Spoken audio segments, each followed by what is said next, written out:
Hello दोस्तों, नमस्कार। तो पशु परिचर एग्जाम 2024 1 दिसंबर 2024 को जो पहली पारी है उसके पेपर की आंसर की आज हम देखेंगे। वीडियो शुरू करने से पहले एक निवेदन, चैनल को सब्सक्राइब कर ले और वीडियो को लाइक कर दे। पहला सवाल, सागरमल गोपा एक लोकतंत्रवादी और स्वतंत्रता सेनानी किस राज्य से संबंधित थे? तो सागरमल गोपा आपको वैसे पता ही है, ये जैसलमेर जिले से संबंधित थे और राजस्थान इसका आंसर हो जाएगा, आप सबका सही ही होगा। उसके बाद में जो अगला प्रश्न है वो क्या है? वर्तमान राजस्थान के एकीकरण के प्रथम चरण में जो राजस्थान का एकीकरण हुआ उसका पहले चरण में किन राज्यों को शामिल किया गया था, किन रियासतों को शामिल किया था? तो वो अवधोक होगी। मत्स्य जनपद हुआ था उस समय, मत्स्य प्रदेश कह सकते हैं, अलवर, भरतपुर, धौलपुर और करौली। तो हमारा आंसर क्या हो जाएगा? जिसने भी अलवर, भरतपुर, धौलपुर और करौली आंसर मार्क किया उसका आंसर बिल्कुल सही है। चलते हैं नेक्स्ट प्रश्न की तरफ। किसने 1944 से लेके 1956 के बीच बीकानेर के रेगिस्तानी गांवों में लगभग 300 स्कूल खोले थे? यानी राजस्थान की वो विभूति जिन्होंने रेगिस्तानी इलाके में 1944 से लेके 56 के टाइम पीरियड में, यानी आज़ादी से कुछ साल पहले और आज़ादी के बाद भी उन्होंने 300 स्कूल खोले। तो ये कौन थे? तो जिसने भी स्वामी केशवानंद लगाया है प्रश्न का उत्तर, उसका राइट हो जाएगा। तो स्वामी केशवानंद जी थे जिन्होंने 300 के आसपास स्कूल खोले थे बीकानेर के रेगिस्तानी गांवों में 1944 से 1956 के बीच में। ठीक है, अगले प्रश्न पे चलते हैं। भारत की अध्यक्षता के अंतर्गत जो G20 के लिए पहली शेरपा बैठक रखी गई थी वो कहां पे रखी गई थी? तो G20 की पहली शेरपा बैठक अपने उदयपुर में रखी गई थी। कहां पर? उदयपुर में। तो इसका आंसर क्या हो जाएगा? उदयपुर। यानी G20 के लिए पहली शेरपा बैठक का आयोजन उदयपुर में किया गया था। अगला प्रश्न, भारत अमेरिका संयुक्त सैन्य अभ्यास जिसे हम युद्ध अभ्यास 2024 के नाम से जानते हैं, इसका 20वां संस्करण आयोजित किया गया। ये कौन से राज्य में किया गया? ये तो बहुत आसान प्रश्न है। ये राजस्थान में, जो राजस्थान का बीकानेर जिला है वहां पे इसका आयोजन किया गया था। अगला प्रश्न, साहित्य अकादमी पुरस्कार विजेता राजस्थानी कविता है एक मुगती। इसके राइटर कौन है, लेखक कौन है? तो इस मुक्ति नाम की जो कृति है इसके लेखक है मिठेश निर्मोही। तो अगर आपने मिठेश निर्मोही आंसर मार्क किया अपनी ओमार सीट पे तो आपका उत्तर बिल्कुल सही हो जाता है। ठीक है, तो मुक्ति के लेखक कौन है? मिठेश निर्मोही। इन्होंने मुक्ति नाम की किताब लिखी है। अगला प्रश्न, उस व्यक्ति की पहचान करें जो राजस्थान से संबंध है, पहली बात, और जिन्हें 2021 में भारत के राष्ट्रपति जी द्वारा सर्वोत्तम जीवन रक्षा पदक मरणोपरांत से सम्मानित किया गया। सर्वोत्तम जीवन रक्षा पदक होता है जो राष्ट्रपति जी प्रदान करते हैं। 2021 के लिए किस विभूति को यह प्रदान किया गया था? तो यह किया था रामावतार गोदारा जी को। किसको? रामावतार गोदारा जी को प्रदान किया था। और तो इसका आंसर क्या हो जाता है? रामावतार गोदारा। और इन रामावतार गोदारा को कौन सा पुरस्कार मिला है? सर्वोत्तम जीवन रक्षा पुरस्कार पदक। और ये किसने दिया है? राष्ट्रपति जी ने दिया है। अगला प्रश्न हमारा साइंस से संबंधित प्रश्न है। उत्तल दर्पण को किस अन्य नाम से जानते हैं? तो देखो, उत्तल दर्पण है उसको अपसारी दर्पण के नाम से भी जाना जाता है। किस नाम से? अपसारी दर्पण। उत्तल दर्पण को अपसारी दर्पण के नाम से भी जाना जाता है। हम देखो अभी आंसर की मैच कर रहे हैं तो बहुत ज़्यादा डिस्कस प्रश्नों पे करना सही नहीं होगा। हालांकि इसको हम 1-2 बार देखेंगे, क्योंकि अगर आप आंसर की मैच कर रहे हो तो कल को अगर वो प्रश्न आपके सामने किसी अन्य एग्जाम में भी आता है तो उस समय आपको उस प्रश्न का उत्तर सही होना चाहिए। अभी तो आप एग्जाम में आप आंसर मार्क करके आए, लेकिन कहीं ना कहीं कंफ्यूजन है कि उत्तर सही है या गलत।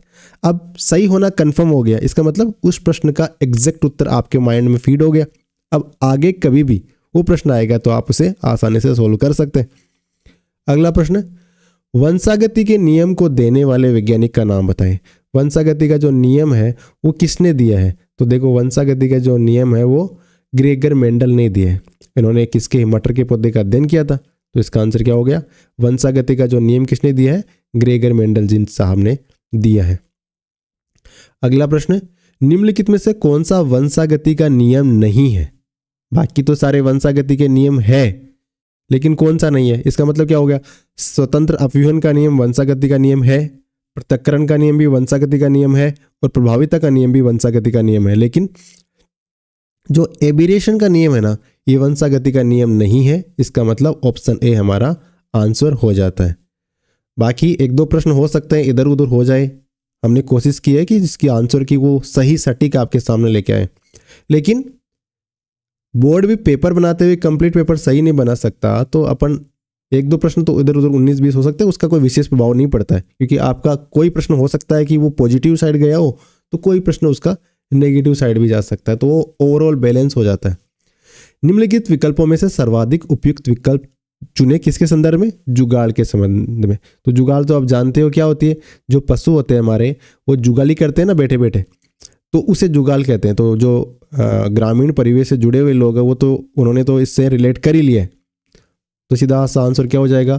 पशुओं में आंशिक रूप से पाचित भोजन और उसको वो बाहर निकालते हैं और उसको फिर से चबाते हैं और उसे वापस पेट में मतलब वापस ग्रहण कर लेते हैं। तो इसका आंसर क्या हो जाए? जुगाल क्या है? पशुओं में आंशिक रूप से पाचित भोजन है, उसे जुगाल कहते हैं, और इंग्लिश में इसी का नाम है कड।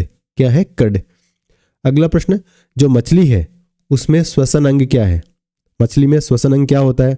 तो जो गिल होता है ना, गल्फ, वो मछली का क्लोम होता है, वो इसका श्वसन अंग होता है। मछली का श्वसन अंग क्या होगा? क्लोम या गिल कह सकते हैं। अगला प्रश्न, दही किस जीवाणु की सूक्ष्म जीवी क्रिया से बनता है? बहुत सरल प्रश्न है, बचपन से आप पढ़ते आ रहे हो। लैक्टोबैसिलस स्पी, लैक्टोबैसिलस, इसे आप रिलेट कर सकते हो। तो कौन सा जीवाणु सूक्ष्म जीवी क्रिया से बनता है दही? तो लैक्टोबैसिलस से बनता है। अगला प्रश्न है हमारा, हमें सूची को सुमिलित करना है, ठीक है। जैसे लोहे पर जिंक जस्ते की परत चढ़ाना, तो इस प्रक्रिया को क्या कहते हैं? तो इसको कहते हैं यसद लेपन। क्या कहेंगे? यसद लेपन कहते हैं। किसे? लोहे के ऊपर अगर हम जिंक की या जस्ते की परत चढ़ाते हैं उसे क्या कहते हैं? यसद लेपन, ठीक है। उसके बाद में अगला है, गर्म करने पर ठोस का द्रव में बदलना। ठोस होता है वो द्रव में बदल जाता है, इसको क्या कहते हैं? तो गल जाती है, जो ठोस होता है वो गल जाता है तो द्रव बन जाता है, सीधी सी सिंपल सी कहानी। अगला है, ठंडा करने पर गैस का द्रव में बदलना। तो ठंडा करने पर गैस का द्रव में, तो ये क्या होगा? ये संघनन होगा। तो इसका क्या हो जाएगा? बी के साथ 3 हो जाएगा, ठीक है। और फिर गर्म करने पर गैस का द्रव में बदलना, तो ये वाष्पीकरण हो जाएगा। तो क्या हो गया? 4-1-3-2, 4-1-3-2 इसका आंसर हो जाएगा, ठीक है। जिसने भी 4-1-3-2 इसका लगाया उसका उत्तर सही हो जाता है। बाकी ये थोड़े से मतलब इजी प्रश्न है, अगर आप कॉमन सेंस लगाते हैं तो साइंस के अधिकतर प्रश्न आप कर सकते हैं। हाँ, कुछ प्रश्न ऐसे भी है जो थोड़े अलग हैं, लेकिन अगर आपने अच्छे से पढ़ा है तो बिल्कुल आप कर लेंगे। रसोई में प्रयोग होने वाला ईंधन द्रव अवस्था में होता है, जब यह सिलेंडर से बाहर आ जाता है तो ये क्या बन जाता है? गैस।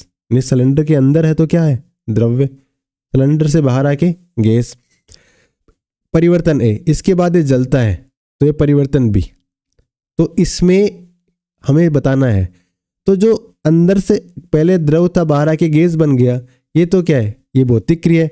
लेकिन जब वो गैस बन के जलता है तो ये क्या है? रासायनिक क्रिया है।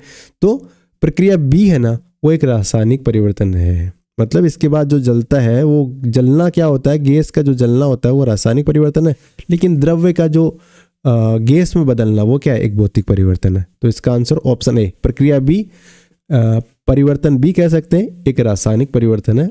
इस प्रकार से हमारा आंसर हो जाएगा। निम्नलिखित में से कौन सा रासायनिक परिवर्तन नहीं है? हमें आइडेंटिफाई करना है कि कौन सा रासायनिक परिवर्तन नहीं है। रासायनिक परिवर्तन वही होता है जिसमें पदार्थ को पुनः पिछली वाली अवस्था में नहीं ले जाया जा सकता। तो देखो, भोजन का पाचन है, ये रासायनिक परिवर्तन है, फलों का पकना भी रासायनिक परिवर्तन है, और अंगूरों का किण्वन भी रासायनिक परिवर्तन। लेकिन जो आइसबर्ग होती है यानी बर्फ होती है, उसका पिघलना रासायनिक परिवर्तन थोड़ी है, नहीं, क्योंकि उस पिघले हुए पानी को वापस बर्फ में कन्वर्ट किया जा सकता है। तो इसका हमारा उत्तर क्या हो जाएगा? तो जिसने भी ऑप्शन बी लगाया उसका उत्तर बिल्कुल सही हो जाता है। अगला प्रश्न है, यदि हम एक सेब को काट के कुछ समय के लिए प्लेट में छोड़ देते हैं, यानी सेब को काटा और प्लेट में छोड़ दिया, तो अब ये जो सेब का कलर है ना, थोड़ी देर बाद आप देखोगे तो लाल भूरे रंग का हो जाता है। तो ऐसा क्यों होता है? तो इसका कारण है आयरन ऑक्साइड। क्या? आयरन ऑक्साइड का कारण सेब का रंग है, काटने के बाद में उसका रंग परिवर्तित हो जाता है। अगला प्रश्न, कौन सी योजना बेरोजगार युवाओं को रोजगारोन्मुखी कौशल प्रशिक्षण प्रदान करने के लिए रोजगार का अवसर प्रदान करती है? तो कौन सी योजना है? तो रोजगारोन्मुखी प्रशिक्षण देने के प्रदान करती है ताकि वो आगे रोजगार ले सके। तो कौन सी? राजस्थान जन कौशल विकास कार्यक्रम। कौन सा कार्यक्रम है? राजस्थान जन कौशल विकास कार्यक्रम। कार्यक्रम का नाम क्या है? जन कौशल विकास कार्यक्रम, ताकि बेरोजगारों को स्किल दी जा सके, स्किल देके वो जॉब अचीव कर सके। अगला प्रश्न मैथ्स का प्रश्न है। क्या कह रहा है? सबसे छोटी संख्या क्या है जिसे 12, 15, 18 और 20 से विभाजित करने पर हर स्थिति में क्या बचता है? 3 शेष बचता है। यानी हमें वो सबसे छोटी से छोटी संख्या आइडेंटिफाई करनी है जिसमें अगर हम 12 का भाग दें या 15 का दें या 18 का दें या 20 का दें, क्या शेष बचेगा? 3 बचेगा।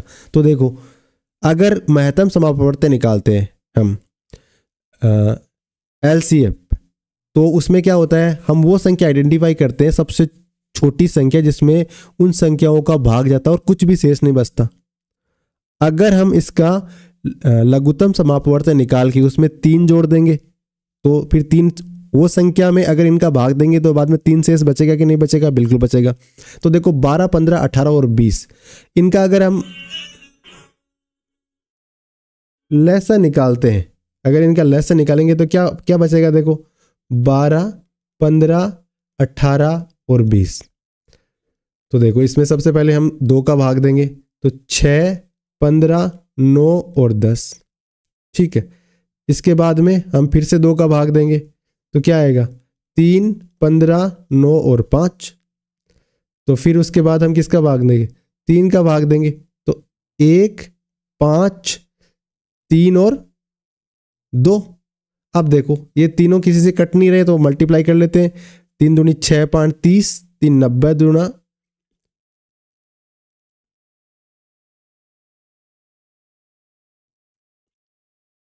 12 में ये 6 हो गए, 15, 9 और 20 के हो गए 10। फिर 2 का भाग देंगे तो 3, 15, 9 और 5, ये सॉरी 5 है। तो यहाँ पे हम किसका भाग लगेगा? अब 5 का भाग लगेगा। तो यहाँ क्या होगा? 1, 1, 3 और 1। अब देखो 3, 5, 15, 15, 3, 45, 45 तो 90, 90 दूना 180। तो वो डिजिट क्या होगी? 180 होगी। अब 180 में 12, 15, 18 और 20 का भाग देंगे तो 0 आएगा। लेकिन अगर अब इसमें 3 जोड़ देते हैं, अब 183 में अगर 12, 15, 18 और 20 का भाग देंगे तो 3 शेष बचेगा हर स्थिति में। तो हमारा आंसर क्या हो जाएगा? जिसने भी 183 लगाया उसका आंसर बिल्कुल राइट हो जाएगा। अगला प्रश्न है, ऐसी सबसे छोटी संख्या क्या है जिसमें 4 घटाने पर वह 10, 12, 14 और 18 से पूर्णतः विभाजित हो जाती है? वही बात है, वही पहले वाली बात। तो उसी तरह से हमें इसका क्या निकालना था? लहसा निकालना है और जो आए उसमें 4 जोड़ देने, वो संख्या हमारी हो जाएगी। तो हम क्या लहसा क्या आएगा? 1260 आएगा। और 1260 में 4 जोड़ देंगे तो क्या हो जाएगा? 1264 हो जाएगा। 1264 में अगर किसी भी 4 को निकालेंगे और फिर 10 का भाग देंगे तो 0 बचेगा। तो हमारा जो क्वेश्चन की डिमांड है वो फुलफिल हो जाएगी। अगला प्रश्न है ऐसी सबसे बड़ी संख्या क्या है जिसमें 149, 248, 623 से विभाजित करते हैं तो 149, मतलब वह संख्या आइडेंटिफाई करनी है जिसमें अगर हम 149 का भाग देते हैं तो बचता है 5, 248 का भाग देते हैं 248 में भाग देते हैं तो बचता है 8 और 623 में भाग देते हैं तो बचता है 11। ठीक है, अब इसमें कौन सा कॉन्सेप्ट लगेगा? मैसे वाला, महत्तम समापवर्त्य वाला। महत्तम समापवर्त्य किसका निकालेंगे? अब देखो 149 में से हम 5 निकालेंगे तो क्या बचेगा? 144। 248 में से हम 8 निकालेंगे तो कितना बचेगा? 240। और 623 में से अगर 11 निकालते तो कितना बचता है? 612। अब इनका अगर मैसा निकाल लेंगे तो जो आएगा ना मैसे, उसका अगर 149 में भाग देंगे तो 5 बचेगा, 248 में भाग देंगे तो 8 बचेगा और 623 में भाग देंगे तो 12 बचेगा। तो क्या होगा इनका मैस है, तो वही तरीका अपना 240 में हम 612 में 240 का भाग देंगे तो 24 दूना 48, 480 मैसा निकालना आपको पता ही है। ये 2 बच गए, इसके बाद में 11 में से 8 गए तो कितने बचे 3, और फिर 5 में से 4 गया तो 1 बचा। फिर 132 का भाग देंगे किस में 240 में, तो 1 बार गया। कितनी बार गया 132 का, तो कितना बचा 108 बच गए। 108 में 108 का भाग देंगे 132 में, सॉरी, तो कितना बचेगा 108 में तो बचेगा 24, और फिर 24 का भाग देंगे 108 में, 24 बेहतर चौक चौक 96 बच के कितने 12, और फिर 24 में भाग देंगे 12 का। तो इसका मतलब वो संख्या लास्ट संख्या जो विभाजित कर रही है, हम आप दूसरी संख्या में भाग देंगे तो 144 में भाग देंगे तो कितना बच जाएगा 12। इसका मतलब क्या हो गया 12 वो संख्या है जो 240, 612 और 480 का मैसे है। तो इसका आंसर हमारा क्या हो जाएगा 12 हो जाएगा। ठीक है, समझ गए। अगले प्रश्न पे चलते हैं। ये मैथ्स के प्रश्न है, वैसे आपने किए होंगे, मैं जल्दबाजी में आपको बता रहा हूँ, वैसे समझा नहीं रहा हूँ क्योंकि समझाने में टाइम लगता है। और सरल प्रश्न है ये, तो सबने लगभग बनाए हैं, जो भी जिसका भी पेपर मेरे सामने है उसने भी अधिकतर प्रश्नों के उत्तर सही ही दिए। हाँ, एक आधा प्रश्न हो सकता है कि वो गलत हो जाए, वो किसी का भी हो सकता है, जल्दबाजी में हो सकता है और एग्जाम का प्रेशर भी होता है। एक दुकानदार किसी वस्तु को 1188 में बेचता कितने में है 1188 में, और उसे 10% की हानि उठाता है, यानी विक्रय मूल्य है इसका, है ना, सेलिंग प्राइस है ना ये, और ये 10% की हानि उठाता है। यानी अगर 100 रुपये मूल्य होता तो 90 में बेचता 10% की हानि, मतलब 1188 का मतलब क्या है 90 है, तो 1188 बट्टा 90, तो उसका क्रय मूल्य कितना होगा गुणा 100, ये क्रय मूल्य हो गया। अब ये कह रहा है कि 20% लाभ प्राप्त करने के लिए उस वस्तु कितने में बेचना चाहिए, तो ये तो इसको हो गया क्रय मूल्य। ठीक है, अब 20% लाभ प्राप्त करने के लिए क्या होगा 1188 बट्टा 90 गुणा 100 गुणा 20% लाभ होगा तो 120 से डिवाइड बाई 100, इससे ये कट गए, 100 से 100 कट गए, 0 से ये कट गया, 9 से 3 चौक 12, 3 तारी 9 और 3 से कट गए, 3 तिरी 9, 3 9 27, 3 6 18, 396, और 396 को 4 से मल्टीप्लाई करेंगे तो 4 6 24 और 9 चौक 36 और 2 38 और 4 3 12 और 3 15, यानी 1584 हमारा आंसर हो जाएगा। तो जिसने भी 1188 वाले प्रश्न में 1584 पे मार्क किया उसका आंसर बिल्कुल राइट है। अगला प्रश्न है, रोहन एक कलाई घड़ी के अंकित मूल्य के 4/5 में खरीदता है, यानी उसका अंकित मूल्य अगर 5 है तो वो कितने में खरीद रहा है 4 में खरीद रहा है। ठीक है, अपने मित्र को अंकित मूल्य से 8% अधिक पे बेच रहा है। ठीक है, यानी मान लो अंकित मूल्य उसका 100 है, 100 मान लिया अंकित मूल्य। अंकित मूल्य पे तो 4 रुपए में खरीद रहा है, तो कितने में खरीद रहा है 80 में खरीद रहा है, तो लागत कितनी होगी उसकी 80 होगी।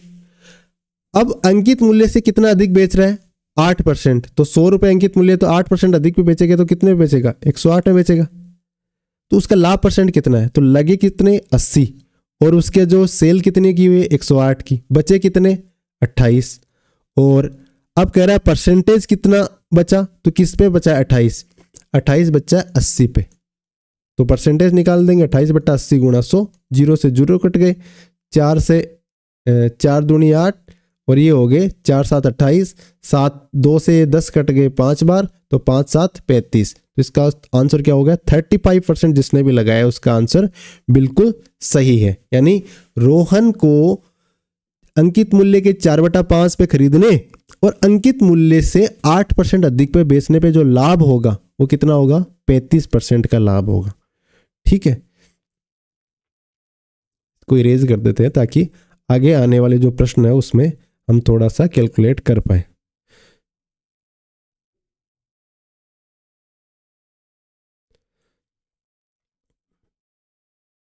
कौन सा राष्ट्रीय राजमार्ग राजस्थान से होकर नहीं गुजरता, तो देखो 44 44 गुजरता है, 23 गुजरता है, 11 गुजरता है, लेकिन जो राष्ट्रीय राजमार्ग 10 है, NH10 है, वो अपना जो पूर्वोत्तर भारत है उधर की तरफ का ये राष्ट्रीय राजमार्ग है, तो ये राजस्थान से नहीं गुजरता। तो इसका आंसर ऑप्शन ए, जिसने भी लगाया उसका आंसर सही है। निम्नलिखित में से राजस्थान का कौन सा शहर बावड़ियों की प्रमुखता के कारण सिटी ऑफ स्टेप वेल्स कहलाता है? तो देखो, जो बूंदी शहर है इसे हम सिटी ऑफ स्टेप वेल्स के नाम से जानते हैं। सीधा सा प्रश्न है, सबका सही ही होगा, बूंदी शहर सिटी ऑफ स्टेप वेल। अगला प्रश्न है, जनगणना 2011 के अनुसार निम्न में से कौन सा जिला दूसरा अधिकतम जनसंख्या वाला जिला था? तो देखो, सबसे अधिक जनसंख्या आपने जयपुर की है और दूसरी किसकी है? जोधपुर की। तो हमारा आंसर क्या हो जाएगा? ऑप्शन ए, जोधपुर इसका आंसर हो जाएगा। तो आपके पेपर में जोधपुर वाला जो उत्तर है वो बिल्कुल सही है। निम्नलिखित में से कौन सी वस्तु जल के ऊपर तैरती है? यानी जिसका घनत्व तो जल से ज्यादा होगा वो जल के ऊपर कम होगा, वो जल के ऊपर तैरेगी। तो देखो, हवा से भरा गुब्बारा तैरेगा, बिल्कुल सही है। सोडियम तैरेगा, यह भी सही है। पोटेशियम तैरेगा, यह भी सही है। लेकिन आप सोने की अंगूठी को अगर जल में डालोगे तो वो अंदर डूब जाएगी, और स्टील का चम्मच भी डेफिनेटली जल के अंदर डूबने वाला ही है। तो इसका आंसर जिसने भी ए, बी, सी और लगाया, यानी हवा से भरा गुब्बारा, सोडियम और पोटेशियम लगाया, उसका आंसर बिल्कुल सही हो जाता है। अगला प्रश्न, अधातुओं की विशेषताओं के बारे में असत्य कथनों का चयन करना है। यानी जो अधातु है उसके बारे में असत्य कथन क्या है? तो देखो, अधातुएं द्रव्य की तीनों अवस्थाओं में पाई जाती है, बिल्कुल होती है, ठोस, द्रव, गैस होती है। हीरे को छोड़कर सभी अधातुएं तन्य होती है। देखो, हीरा भी कहाँ तन्य? हीरा भी तन्य नहीं, बिल्कुल गलत है। सभी अधातुएं तन्य, बहुत सारी अधातुएं ऐसे होती है जो तन्य नहीं होती है, तो ऑप्शन बी गलत हो गया। ग्रेफाइट का सबसे कठोर अधातु है, ग्रेफाइट नहीं, हीरा सबसे कठोर अधातु है। कौन सी? जो हीरा है ना वो सबसे कठोर अधातु है, तो इसका मतलब बी भी गलत है, सी भी गलत है, हमें गलत आइडेंटिफाई करना है, तो बी और सी।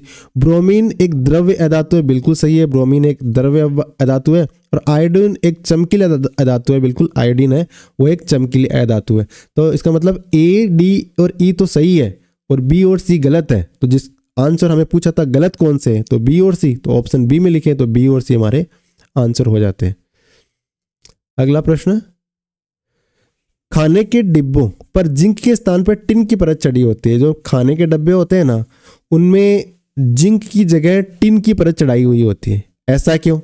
तो देखो, जो टिन है वो कम क्रियाशील होता है जिंक के मुकाबले, तो खाने के साथ क्रिया ना करे, इसलिए हम क्या करते हैं? टिन की परत चढ़ाते हैं ताकि खाना खराब ना हो। तो इसका आंसर क्या हो जाएगा? जिंक है वो टिन से अधिक क्रियाशील है। टिन, इसका मतलब क्या हो गया? टिन जिंक से कम क्रियाशील है, तो बात दोनों अल्टीमेटली एक ही है। तो हमारा आंसर हो गया जिंक टिन से अधिक क्रियाशील है, इस कारण जिंक की परत नहीं चढ़ाते, टिन की परत चढ़ाते हैं। अगला प्रश्न, निम्नलिखित विकल्पों में से सर्वाधिक उपयुक्त विकल्प कौन सी धातु नहीं है? तो देखो, मैग्नीशियम धातु है, मरकरी पारा होता ही है, सोडियम होता ही है, लेकिन फास्फोरस वो धातु नहीं होता। तो हमारा आंसर ऑप्शन ए हो जाएगा, फास्फोरस वो धातु नहीं है। समतल दर्पण पर बनने वाले प्रतिबिंब के बारे में गलत विकल्प का चयन करना है। तो समतल दर्पण होता है, उसका जो प्रतिबिंब होता है वो वास्तविक नहीं होता, वो क्या होता है? आभासी होता है। वो वस्तु के आकार का होता है, आभासी होता है। सीधा और पार्श्व उत्क्रमित होता है, वो सीधा होता है लेकिन उत्क्रमित, यानी लेफ्ट का राइट, राइट का लेफ्ट इसमें दिखता है, ठीक है ना। तो वास्तविक नहीं क्या होता है? ये होता है आभासी होता है। तो ये हमें पूछा था कि गलत विकल्प का चयन करना है, तो गलत विकल्प कौन सा हो? क्या हो गया? ऑप्शन ए हो गया, समतल दर्पण आभासी होता है ना कि वास्तविक। अगला प्रश्न है, भारत के 12वें राष्ट्रपति कौन थे? तो देखो, भारत के 12वें राष्ट्रपति थे प्रतिभा देवी सिंह पाटिल। ये राजस्थान से संबंधित है और ये मतलब राजस्थान की विभूति कह सकते हैं। भैरव सिंह जी शेखावत जो भारत के उपराष्ट्रपति बने, ये राजस्थान की पहली महिला राज्यपाल भी रही थी और भारत की पहली महिला राष्ट्रपति भी कौन रहे? प्रतिभा देवी सिंह पाटिल रहे थे। बाकी अब्दुल कलाम साहब ये 11वें थे, प्रतिभा देवी सिंह पाटिल 12वें हो गए। इसके बाद में अब्दुल कलाम, प्रतिभा देवी सिंह पाटिल, फिर प्रणब मुखर्जी ये 13वें हो गए, और रामनाथ कोविंद जी ये कितने 14वें नंबर के, द्रौपदी मुर्मू कितने नंबर के? 15th नंबर के प्रेसिडेंट हमारे इंडिया के हैं। अगले प्रश्न में चलते हैं। निम्नलिखित में से किसे 2020-21 से 24-25 तक 5 वर्ष की अवधि में प्रधानमंत्री खाद्य प्रसंस्करण उद्यम उन्नयन योजना, जिसे हम PMFME को लागू करने के लिए राजस्थान में नोडल एजेंसी के रूप में नामित किया गया है? तो किसे नामित किया गया है? राजस्थान स्टेट कृषि विपणन बोर्ड को PMFME। ठीक है। माइक्रो फूड क्या हो गया?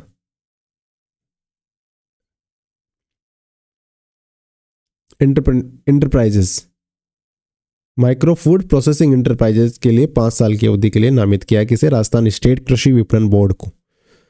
अगला प्रश्न, शैक्षणिक कॉलेजों में कौशल विकास को एकीकृत करने के निम्नलिखित में से कौन सी योजना शुरू की गई?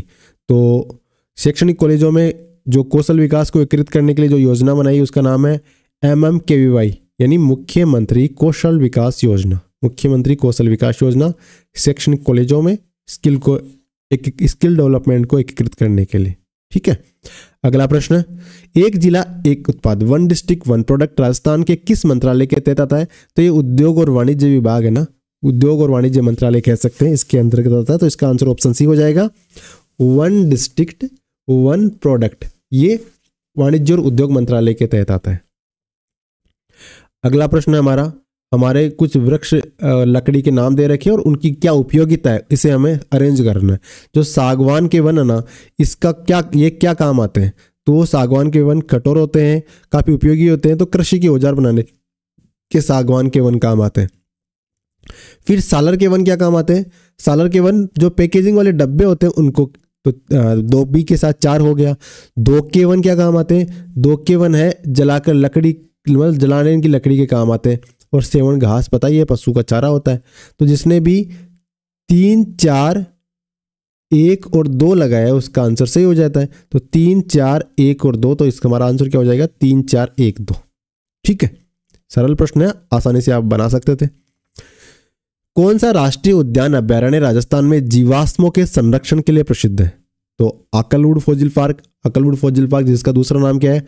राष्ट्रीय मरु उद्यान। ये कहाँ पे है? जैसलमेर में। तो इसका आंसर ऑप्शन डी हो जाएगा। जीवाश्म संरक्षण के लिए अकलवुड फॉसिल पार्क या राष्ट्रीय मरु उद्यान जैसलमेर, इसका आंसर हो गया।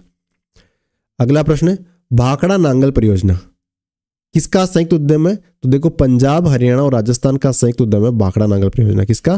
पंजाब, हरियाणा और राजस्थान। तो जिसने भी पंजाब, हरियाणा, राजस्थान लगाया उसका आंसर बिल्कुल सही है। अगला प्रश्न क्या है? कोई धनराशि साधारण ब्याज की समान दर से 5 वर्ष में हो जाती है 8,000।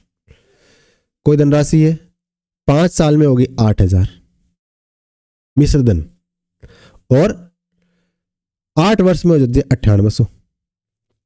5 साल में 8,000, 8 वर्ष में 9800। तो जो 3 वर्ष में बढ़ा है, क्या बढ़ा है? वो सिर्फ ब्याज है। तो कितना बढ़ा है? 8,000, 9800, कितना का डिफरेंस है? 1800 का। ठीक है, 1800 कितने समय में बढ़ा है? 3 साल में। तो 1 साल में कितना बढ़ा है? 600 रुपये। तो 5 साल में कितना बढ़ेगा? 3,000 रुपये। तो 5 साल में टोटल मिश्रधन क्या था? 8,000। 3,000 क्या है उसमें से? ब्याज है। तो बाकी बच गया 5,000, क्या है? ये मूलधन है। अब क्या कह रहा है? ब्याज की दर क्या है? तो हर महीने, हर साल 600 रुपये बढ़ रहा है। तो किस पे बढ़ रहा है? 5,000 पे। तो क्या ब्याज की रेट बता सकते हो? बिल्कुल बता सकते हो। 600, 12 60, तो 12%। ठीक, इस तरह से आप कैलकुलेट कर सकते हो। बहुत आसान प्रश्न है, वैसे कोई टिपिकल है नहीं। अब अगला प्रश्न है, साधारण ब्याज की दर पर अक्स, कोई राशि x 2 वर्ष के लिए y को, x 2 वर्ष के लिए y, साधारण ब्याज की समान दर पर x 2 वर्ष के लिए y को 8,000 रुपये ऋण देता है और z को 4 वर्ष के लिए 6,000 रुपये ऋण देता है। क्या कह रहे हैं?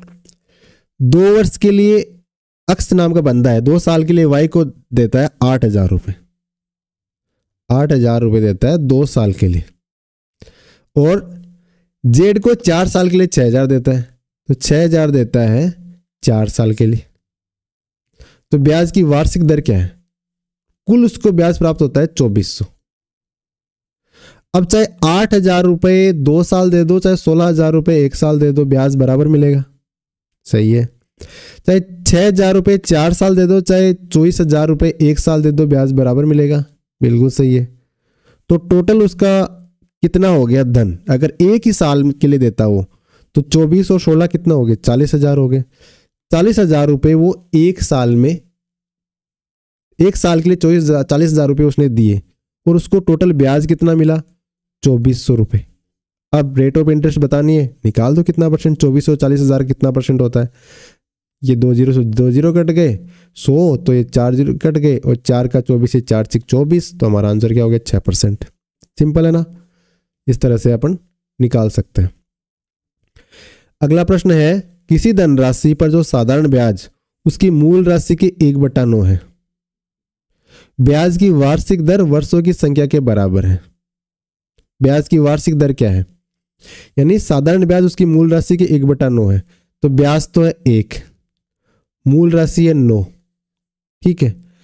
अब ब्याज की रेट बतानी है अपने को, और समय भी इक्वल है, टाइम भी उतना ही है, ब्याज की दर भी उतनी ही है। तो अपन कैसे निकालते हैं, जैसे मूलधन मल्टीप्लाई करते हैं, मान लो हमारे पास समय नहीं है तो समय को अक्स मान लेते हैं, और रेट ऑफ इंटरेस्ट नहीं है तो उसको भी अक्स मानना पड़ेगा, क्योंकि दोनों सेम ही है, दोनों अक्स ही है, तो इसको अक्स बट्टा 100, और जो सामने आएगा वो क्या निकल के आएगा, वो ब्याज आएगा, वो कितना, 1 है। अब इसको कैलकुलेट कर देते हैं, तो ये तो हो गया अक्स स्क्वायर, और इधर 100 वाला तो ऊपर चला जाएगा और 9 नीचे आ जाएगा। अब इसका अक्स स्क्वायर हटाने के लिए क्या करेंगे, अंडर रूट कर देंगे, तो 100 का तो हो गया 10 और 9 का हो गया 3, तो 10/3, और 10/3 को थोड़ा सिंप्लीफाई करेंगे तो 3 सही 1/3, और ये किस में दे रखा है, ऑप्शन ए में दे रखा है, तो 3 से 1/3 हमारा राइट आंसर हो जाता है। अगला प्रश्न है, कितने समय में 8,000 रुपये की चक्रवृद्धि ब्याज पर 20% वार्षिक दर से 9,261 हो जाएगा, यानी हमारी जो मूलधन कितना है वो तो है 8,000, ठीक है, और जो मिश्रधन कितना है वो कितना है 9,261, कितना ब्याज बना है 1,261, ठीक है। अब देखो रेट ऑफ इंटरेस्ट कितना है 20%, है ना। अगर नॉर्मल सिंपल इंटरेस्ट होता, और वो, अब हमें पता करना है क्या, कितने समय, समय पता करना है। सिंपल इंटरेस्ट होता तो एक साल का कम से कम रेट ऑफ इंटरेस्ट कितना होता, अगर हम 8,000 को 20% पे देते तो 1,600 रुपये होता सिंपल इंटरेस्ट पे, और यहां तो ब्याज त्रैमासिक रूप से संयोजित हो रही है, कंपाउंड हो रही है ना हर 3 महीने से, तो ये ब्याज 1,600 रुपये से ज्यादा ही होता।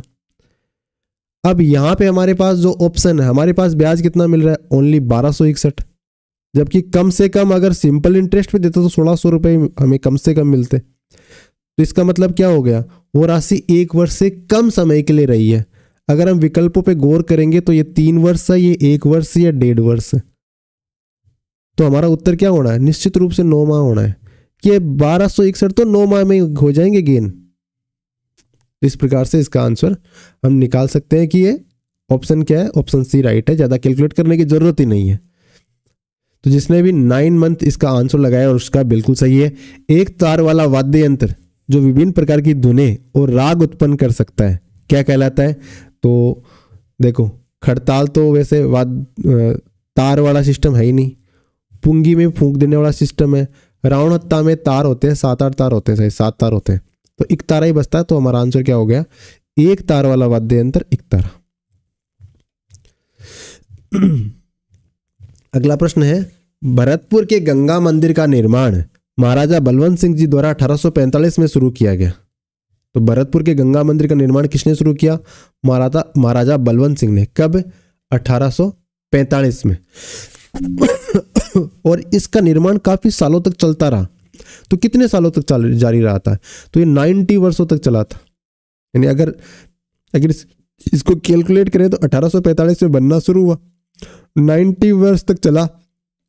तो कब बन के तैयार हुआ होगा, तो 1935 के आसपास बन के तैयार हुआ होगा, बिल्कुल। तो इसका आंसर क्या हो गया, 90 वर्ष तक ये चलता रहा था।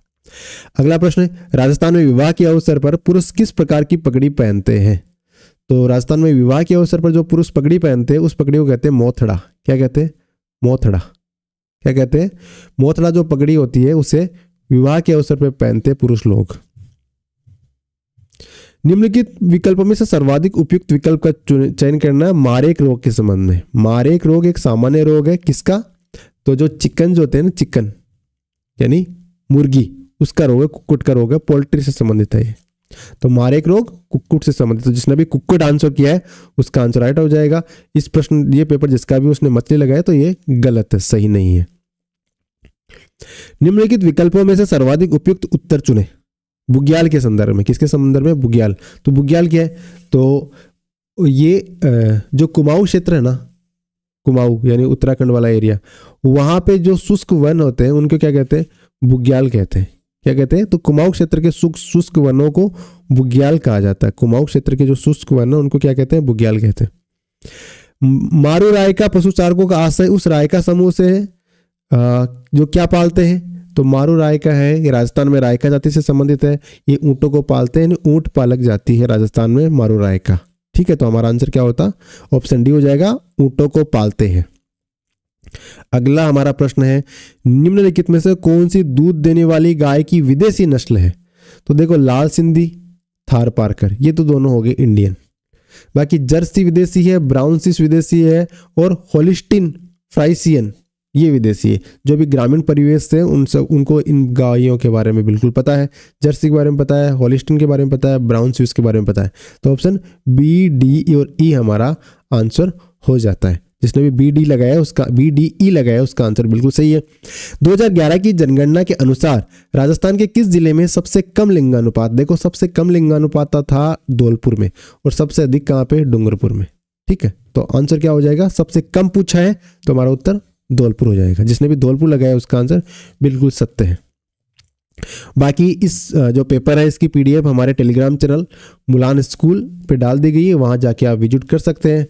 टेलीग्राम पे सर्च करें मुलान स्कूल, वहाँ पे आपको हमारा टेलीग्राम चैनल मिल जाएगा। वहाँ से पीडीएफ डाउनलोड करके देख सकते हैं कि किसका उत्तर क्या है और बाद में आराम से अपने अपने, क्योंकि बहुत सरल प्रश्न है, आपको 2-4 प्रश्नों में डाउट होगा कि इसका आंसर क्या होने वाला है और बाकी तो अधिकतर आपके वैसे भी सही होने वाले हैं। 2011 की जनगणना के अनुसार राजस्थान का सबसे कम जनसंख्या वाला जिला, राजस्थान का सबसे कम जनसंख्या वाला जिला कौन सा है? तो सबसे कम जनसंख्या वाले राजस्थान के 2 जिले आइडेंटिफाई करते हैं। तो एक तो है जैसलमेर, दूसरा कौन सा है? प्रतापगढ़। तो सबसे कम जनसंख्या वाला जैसलमेर है। ठीक है, तो राजस्थान में सबसे कम जनसंख्या वाला जिला कौन सा है? जैसलमेर जिला राजस्थान में सबसे कम जनसंख्या वाला जिला है। इस परियोजना के अंतर्गत रावी व्यास का अतिरिक्त जल राजस्थान में सिंचाई के उपयोग में किया जाता है। तो कौन सी परियोजना है जिसमें रावी और व्यास नदी का जो अतिरिक्त जल है वो राजस्थान में सिंचाई के काम लिया जाता है? तो सिद्धमुख बांध परियोजना है ना, इस परियोजना में जो रावी और व्यास नदी का जो अतिरिक्त जल, रावी व्यास नदी का अतिरिक्त जल है वो सिद्धमुख बांध परियोजना में उपयोग किया जाता है। राजस्थान के पश्चिमी भाग में पाई जाने वाली कौन सी मृदा कम उपजाऊ होती है? तो मरुस्थलीय मृदा सबसे कम उपजाऊ होती है, बिल्कुल सत्य है। तो ऑप्शन बी हमारा राइट आंसर हो जाएगा। ये सबको पता है, ये सबका सही होने वाला है। राजस्थान में थार मरुस्थल में अत्यधिक उपयोगी होने के कारण इस वृक्ष को राजस्थान का कल्प वृक्ष, तो जो अपनी खेजड़ी है, समी जिसे कहते हैं, वो राजस्थान का कल्प वृक्ष के नाम से भी जाना जाता है। इसे हम राजस्थान मतलब हमारे एरिया में पूजनीय है। खेजड़ली जो गांव है वहाँ पेड़ों, इन खेजड़ी के वृक्षों को बचाने के लिए प्राणों की आहुति भी अमृता देवी बिश्नोई और उनके मतलब नेतृत्व में बहुत सारे बिश्नोइयों ने अपने जान को मतलब पेड़ों के लिए बलि दे दी थी। तो इतनी पूजनीय है खेजड़ी हमारे लिए।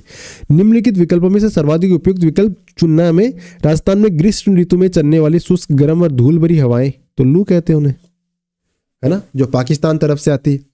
तो पाकिस्तान की तरफ से तो खतरा ही आता है, लू आता है, कभी टिड्डी जाती है, कभी वो टिड्डी दल उधर से गोलियों की बौछार करते हैं। अगला प्रश्न देखते हैं, मैथ्स का प्रश्न है, कोई धनराशि चक्रवृद्धि ब्याज पर 18 वर्षों में स्वयं का 8 गुना हो जाती है। कितने वर्षों में 8 गुना हो जाती है? 18 वर्षों में। कितने वर्षों में स्वयं का 2 गुना हो जाता है? तो देखो इसमें क्या तरीका होता है, जिस प्रकार से 8 गुनी 16 गुनी इस तरह से होता है ना 2 के मल्टीपल्स में, तो हम क्या करते हैं उसके 2 के ऊपर कितने घात लगे होते हैं वो निकाल लेते हैं। देखो 8 का मतलब हो गया 2 की घात 3 है, मतलब वो 3 टाइम बड़ी है। जैसे मान लो 2 थी, 2 के बाद 4 हुई, 4 के बाद 8, 8 के बाद अगला क्या होता? 16 होता। तो हम देखेंगे 3 टाइम बड़ी है ना, तो हम क्या करेंगे 18 में 3 का भाग दे देंगे। तो 6 साल आएंगे, तो 6 साल में तो हो गई वो कितनी, दुगुनी। अगर ये पूछता कि कितने सालों में वो चौगुनी हो जाती, तो हमारा आंसर क्या होता, इसका 6 साल के दुगुना कितने होते, 12 साल में चौगुनी हो जाती। अगर ये पूछता कि वो 16 गुनी कितने समय में होती, तो अगले 6 सालों में वो 8 की 16 गुनी हो जाती, तो 18 वर्षों में 8 गुनी हुई, तो 24 सालों में कितनी हो जाती, 16 गुनी हो जाती। तो इस प्रकार से हम निकाल सकते हैं। तो इसका आंसर ऑप्शन से जिसने भी लगाया उसका आंसर बिल्कुल सही है। अगला प्रश्न, ये मैथ्स का ही प्रश्न है। ए अनुपात बी, यानी ए का मतलब है 2 और बी का मतलब है 3, तो हमें ये कैलकुलेट करना है। ए प्लस बी कितने हो गए, 2 और 3 हो गए 5, और ये अनुपात है 3a, यानी ए का मतलब 2 है, तो 3 को ए से करेंगे तो कितना हो जाएगा 6, और माइनस बी का मतलब कितना 3, तो 5 में से ये 6 में से 3 गए तो कितने बचे 3, तो 5:3, तो जिसने भी 5:3 लगाया उसका आंसर बिल्कुल सही हो जाता है। सिंपल क्या करना था, जो जिसकी वैल्यू वो प्लेस करनी थी और कैलकुलेट करना था। सिंपल गणित हमें लगानी थी यहाँ पे। अगला प्रश्न है, 3 संख्याओं का योग है 196। ठीक है, 3 संख्याएं हैं, उनका योग कितना है 196 है। तो पहली और दूसरी संख्या का अनुपात, जैसे मान लो ये अक्स है, ये वाई है और ये जेड है, पहली दूसरी संख्या का अनुपात है वो 2:3 है, और दूसरी तीसरी संख्या का अनुपात कितना है 5 और 8 है। अब आपको पता है इसको क्रॉस मतलब मल्टीप्लाई करते हैं, उस तरीके से इसको कैलकुलेट कर सकते हैं, उसका अनुपात निकाल सकते हैं। तो देखो 5 दूनी 10, अनुपात 5 3 15 और 8 3 24। अब ये किसी से कटने वाले हैं नहीं, तो ये तीनों का योग करते तो कितना होता है 15 10 25, 25 24 कितने हो गए 49। तो आप क्या कह रहे हैं, तो पहली संख्या कितना है, अगर टोटल 24 है तो पहली संख्या है 10, अगर टोटल 196 है तो पहली संख्या कितनी होगी, तो वही 10/24 मल्टीप्लाई 49 मल्टीप्लाई 196, तो 49 चौकी कितना होता है 196, और 10 को 4 से मल्टीप्लाई करेंगे तो 40, तो इसका मतलब क्या हो गया 40 हमारा आंसर हो जाएगा। पहली संख्या क्या होगी 40 होगी, है ना। तो एक का मतलब कितना हो गया 4 हो गया ना। अब आपसे पूछे दूसरी कितनी है, तो दूसरा हो जाएगा 60, और तीसरी कितनी होगी 24 चौक 96, तो 40 60 और 96 तीनों का जोड़ करोगे तो कितने 40 60 100 और 96 196, तीनों का योग 196, तो इसका मतलब हमारा आंसर बिल्कुल सही है। तो जिसने भी इसका आंसर 40 लगाया उसका आंसर बिल्कुल सही है। निम्नलिखित में से कौन सी दूध देने वाले पशु की देशज नस्ल नहीं है, यानी देशज नहीं है, विदेशी है। तो अभी ऊपर वाले प्रश्न में हमने देखा लाल सिंधी है, थारपारकर देसी है, साहिवाल भी देसी है, लेकिन जर्सी विदेशी गाय है, तो ये देशज नहीं है, हमें बतानी थी देशज नहीं है, तो हमारा आंसर ऑप्शन डी हो जाएगा कि जर्सी है वो देशज नहीं है, यही हमारा आंसर है। निम्नलिखित विकल्पों में से सर्वाधिक उपयुक्त विकल्प चुनना है किसके संबंध में, खुरपका मुंहपका रोग के संबंध में। तो खुरपका मुंहपका रोग पशुओं का रोग है, ये विषाणु जनित रोग है, जिसमें जो पशुओं की जो जीभ होती है उस पर अटैक होता है विषाणु के द्वारा। तो ऑप्शन डी हमारा राइट आंसर हो गया। अगला प्रश्न वाद्य यंत्रों के संबंध में है और मिलान करना है। तो इकतारा है, इकतारा, ये इकतारा क्या मीराबाई है ना, ये वाद्य यंत्र बजाते थे इकतारा, एक हाथ में करताल रखते थे, एक हाथ में इकतारा रखते थे। फिर अलगोजा जो वाद्य यंत्र है वो बांसुरी जैसा वाद्य यंत्र होता है, किसका जैसा, बांसुरी के जैसा। रावण हत्ता भोपों का प्रमुख वाद्य यंत्र है, बिल्कुल सही है। नगाड़ा तो डंडों से बजाया जाता ही है। तो सबसे पहले अगर आप 4 के साथ 1 देखोगे तो 4 के साथ 1 इसी में ज़्यादा आपको करने की जरूरत ही नहीं थी, ऑप्शन सी हमारा राइट हो जाएगा। 3 4 2 1 जिसने भी लगाया उसका आंसर बिल्कुल सही है। सूफी संत नहीं है इनमें से, तो ख्वाजा मोइनुद्दीन चिश्ती है, अमीर खुसरो है, बाबा फरीद भी है, लेकिन दादू दयाल इन्होंने तो दादू पंथ की स्थापना करी थी, और इनकी बाद में आगे चल के 5 शाखाएं हुई थी। तो दादू दयाल जी है, उनका संबंध राजस्थान से है, और ये सूफी संत बिल्कुल नहीं है, तो ऑप्शन बी हमारा राइट हो जाएगा। संतों का जीवन इतिहास जो कविता के रूप में उपलब्ध है किस नाम से जाना जाता है, तो पर्ची। किस नाम से, पर्ची। जो संत कहते हैं ना पर्चा दिया है संत ने, तो वो यही पर्ची होती है। तो संतों का जीवन इतिहास किस नाम का लेखन जो संतों का जीवन इतिहास का लेखन करना हो तो क्या होगा, उसे हम क्या कहेंगे, उसे पर्ची कहेंगे। ठीक है, तो ये लेखन की एक शैली है पर्ची, जो संतों से संबंधित होती है। कुक्कुट पक्षी को पिंजर जाली सिस्टम में पालने का क्या लाभ है, यानी जो कुक्कुट होते हैं उनको जाली वाले सिस्टम में पालने का क्या लाभ होता है, तो BCD इसका आंसर है, जिसने BCD लगाया ना, स्वच्छ अंडों का उत्पादन और परजीवी रोगों का नियंत्रण और उपयुक्त वातावरण की उपलब्धता। अधिक संख्या में पक्षियों का पालन, इसमें इसमें पिंजर जाली का क्या मतलब है, खुले में भी तो पाल सकते हैं, लेकिन स्वच्छ अंडे मिलेंगे अगर आप पिंजरे में पालते हो तो। परजीवी रोग, क्योंकि बाकियों से संपर्क में नहीं, कम आएंगे तो परजीवी रोग नहीं फैलेंगे, और हवा की भी व्यवस्था भी उपयुक्त रहेगी। तो इस प्रकार से कह सकते हैं कि BCD जिसने भी लगाया उसका आंसर बिल्कुल सही है। अगला प्रश्न है, गाय और भैंस के वत्स जनन के समय कॉल्विंग टाइम होने वाले मिल्क फीवर के लक्षण। तो मिल्क फीवर होती है ना, उसके क्या लक्षण है, तो रक्त में कैल्शियम का स्तर काफी घट जाता है जब ये मिल्क फीवर होता है ना। मिल्क फीवर कैसे आइडेंटिफाई करें कि रक्त में कैल्शियम का स्तर घट गया है, इसका मतलब क्या हो रहा है, मिल्क फीवर हो रहा है पशु को। किस टाइम पे, कॉल्विंग टाइम के समय या वत्स जनन के समय। राजस्थानी साहित्य के प्रथम लेखक, गद्य लेखक किसे कहा गया, राजस्थानी साहित्य के प्रथम गद्य लेखक है शिवचंद्र भरतिया साहब। कौन है राजस्थानी साहित्य के प्रथम गद्य लेखक, किसको कहा जाता है, तो ये आपको पता ही है, बिल्कुल सही आपने किया है। वह काव्य कृति जो किसी राजवंश या व्यक्ति की उपलब्धियों का वर्णन करती है, क्या कहलाती है, राजवंश या व्यक्ति की महत्ता की उपलब्धियों का वर्णन करती है, महिमा गाती है, उसे हम कहते हैं प्रकाश। जैसे पावो प्रकाश हो गया, इस प्रकार से जो प्रकाश शब्द आगे लगता है ना, वो राजवंश या व्यक्ति की महान उपलब्धियों को मतलब इंगित करती है, बताती है।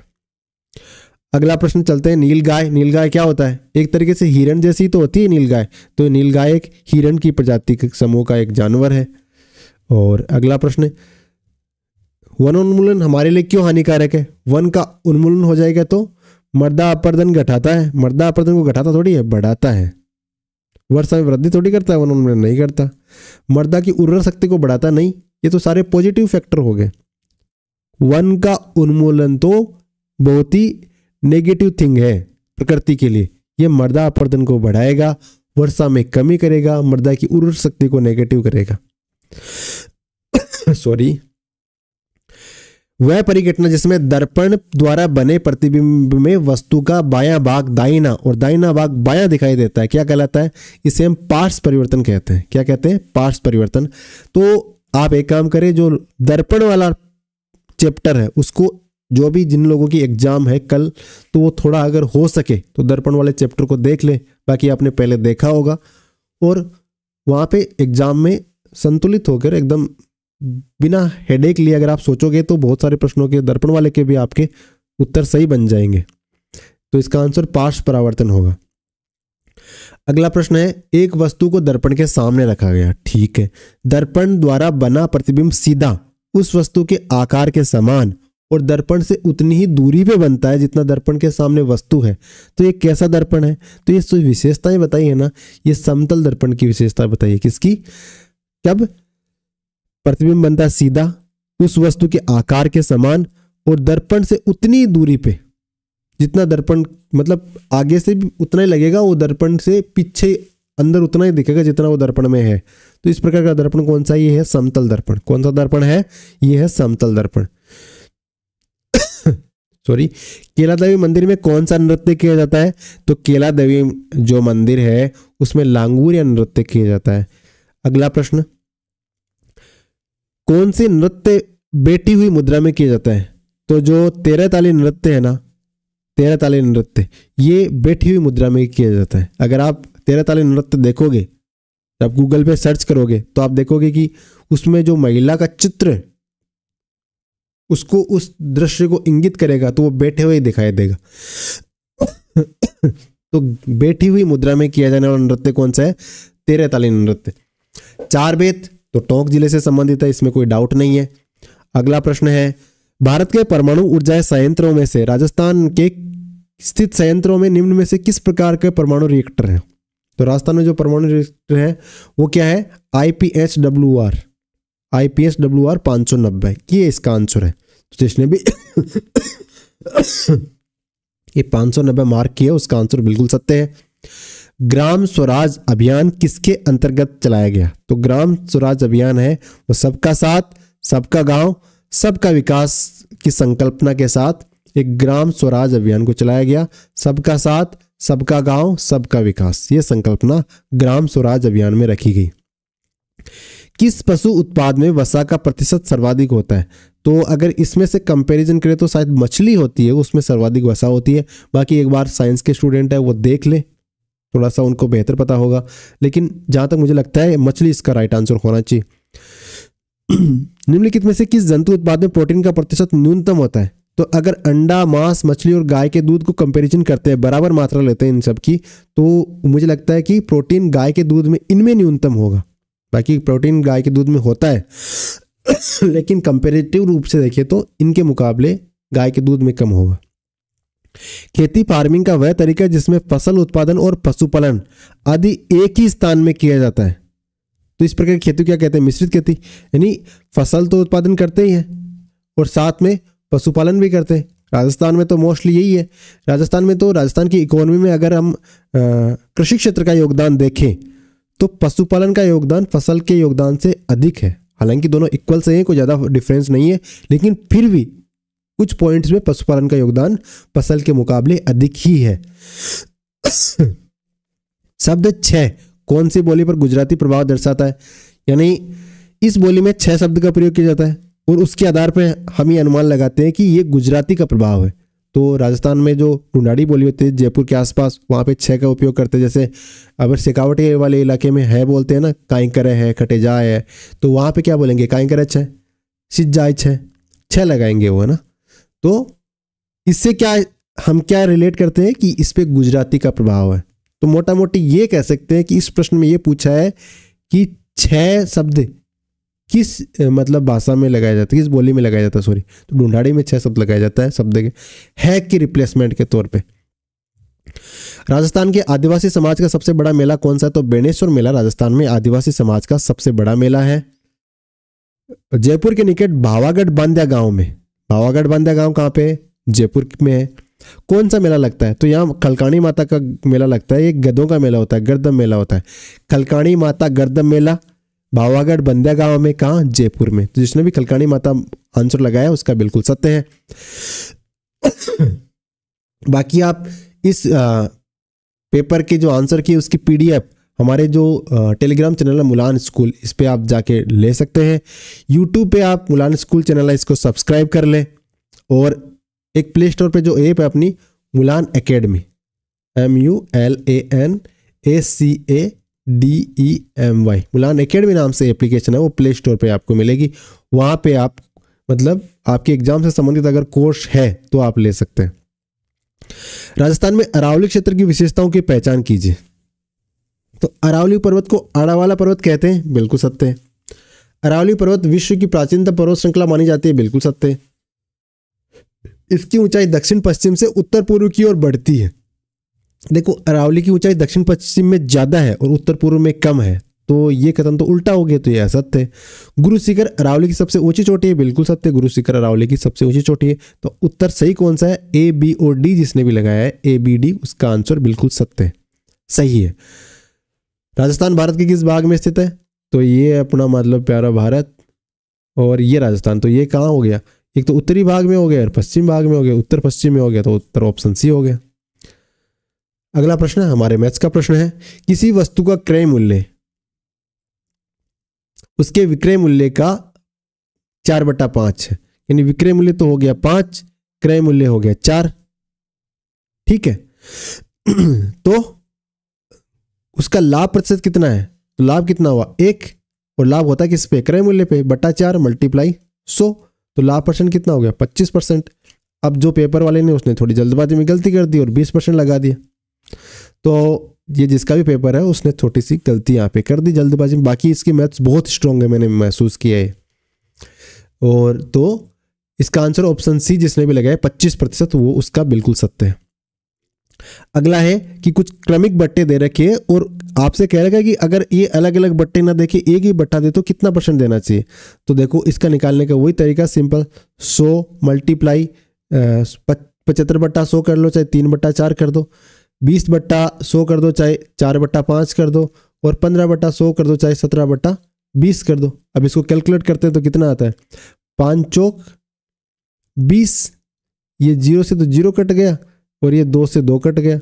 अब ये 2 से ये 2 कट गया, 10 से 0 कट गया, तो 17 34 17 तो 51, यानी 51 तो उसको लगेंगे, लेकिन बट्टा कितना देगा, 100 में से 51 निकालेंगे तो 49। तो 49 रुपीज का बट्टा दे दो एक साथ, भले ही तो, या 25, 20 और 15% के अलग अलग बट्टे दे दो, दोनों में कोई विशेष डिफरेंस, कुछ भी डिफरेंस नहीं है, विशेष तो छोड़ो।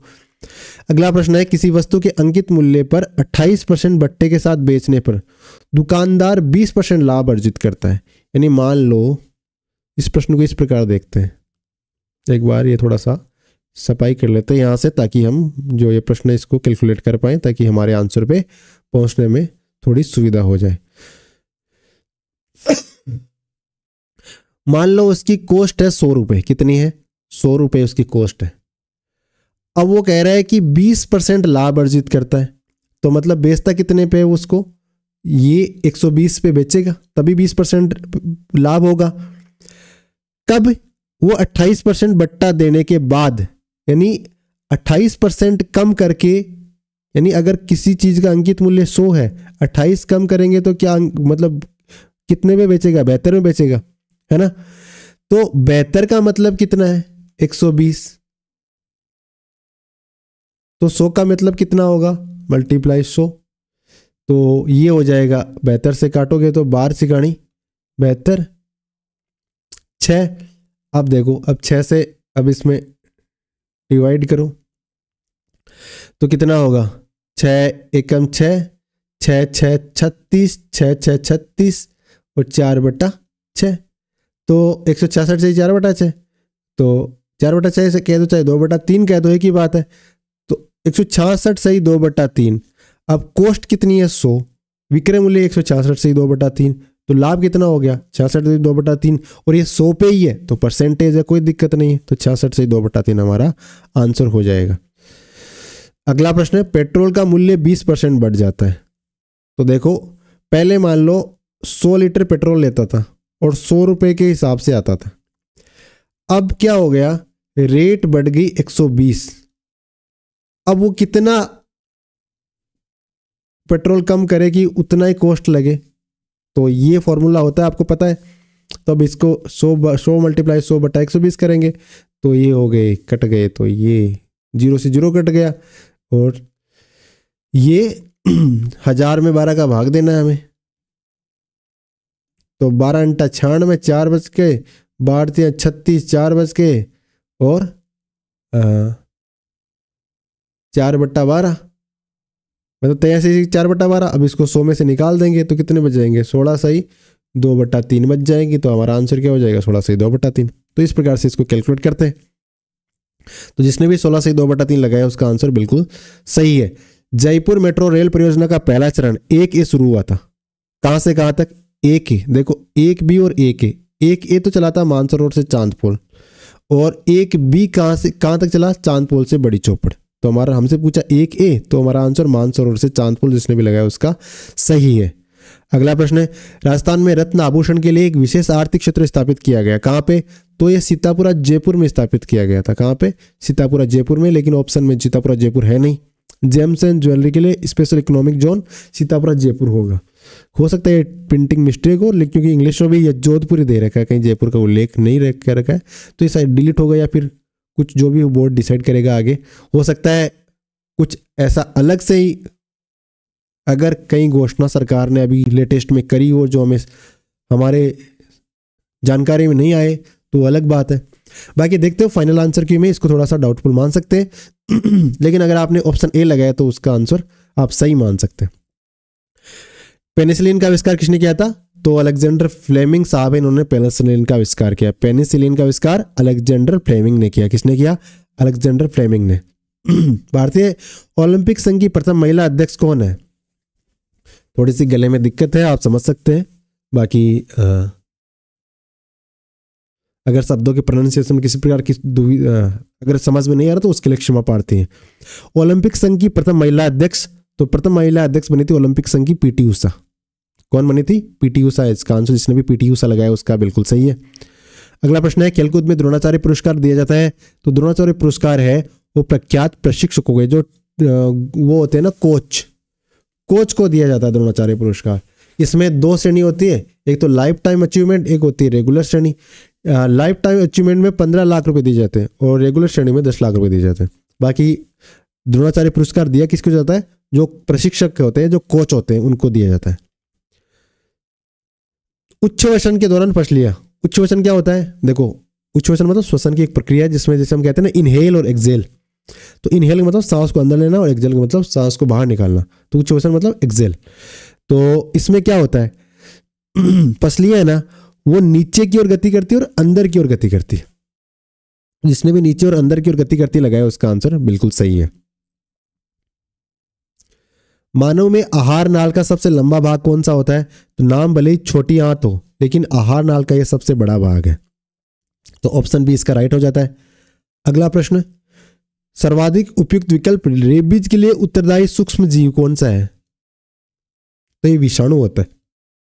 तो जो रेबीज के लिए लाइबल होता है वो क्या होता है? जीवाणु होता है, विषाणु होता है? तो वो विषाणु होता है। क्या होता है? रेबीज के लिए जो वायरस के कारण रेबीज फैलता है, कहने का मतलब वायरस जनित रोग है रेबीज, जिसमें हाइड्रोफोबिया होता है, जल से डर लगता है। कौन सा पदार्थ कंपोस्ट खाद बनाने में प्रयोग नहीं किया? कंपोस्ट खाद बनाने में प्रयोग नहीं किया जा सकता। तो गोबर का किया जा सकता है, सड़े हुए खाद्य पदार्थ का किया जा सकता है, फल और सब्जी के छिलके कर सकते हैं, लेकिन तेल और पेंट का नहीं किया जा सकता। तो ये पूछा था कौन सा नहीं किया जा सकता, तो हमारा आंसर तेल और पेंट हो जाएगा। अगला प्रश्न है, सूची 1 के साथ सूची 2 का मिलान करना है। तो गोबर गैस संयंत्र, ये गाय और भैंस के गोबर का इसमें उपयोग किया जाता है। वर्मी कंपोस्ट में केंचुआ का उपयोग किया जाता है। भूमि भरण यानी लैंडफिल के लिए किसका उपयोग करेंगे? ठोस अपशिष्ट का प्रयोग करेंगे। और पुनर्चक्रण के लिए लोहे के छीलन और टूटे हुए प्लास्टिक का सामान, रिसाइकलिंग कहते हैं ना अपन। रिसाइकलिंग में क्या होता है? प्लास्टिक के सामान को रीयूज किया जाता है। तो जिसने भी 3, 4, 2, 1 लगाया उसका उत्तर बिल्कुल सही है। निम्नलिखित में से दादा साहब फाल्के पुरस्कार 2024 यानी खामोश किसको मिला है? दादा साहब फाल्के पुरस्कार मिथुन चक्रवर्ती को मिला है। सॉरी, इस बार मिथुन चक्रवर्ती, खामोश को नहीं, मिथुन चक्रवर्ती को मिला है। खामोश तो कौन हो गए? शत्रुघ्न सिन्हा हो गए। लेकिन 2024 का दादा साहब फाल्के पुरस्कार मिला है मिथुन चक्रवर्ती जी को। किसको मिला है? मिथुन को मिला है, मिथुन दा। निम्नलिखित में से कौन सी उत्तर भारत में रबी की फसल नहीं है? तो सरसों रबी की है, चना भी है, गेहूं भी है। इसका मतलब क्या हो गया? मक्का नहीं है। बाकी है वो आपने आइडेंटिफाई कर लिया, तो जो बच गई वो नहीं है। 2011 की जनगणना के अनुसार राजस्थान के किस जिले में सर्वाधिक जनसंख्या घनत्व था? तो सबसे ज्यादा जनघनत्व किसका था? जयपुर का था, 595। तो आंसर बिल्कुल जयपुर।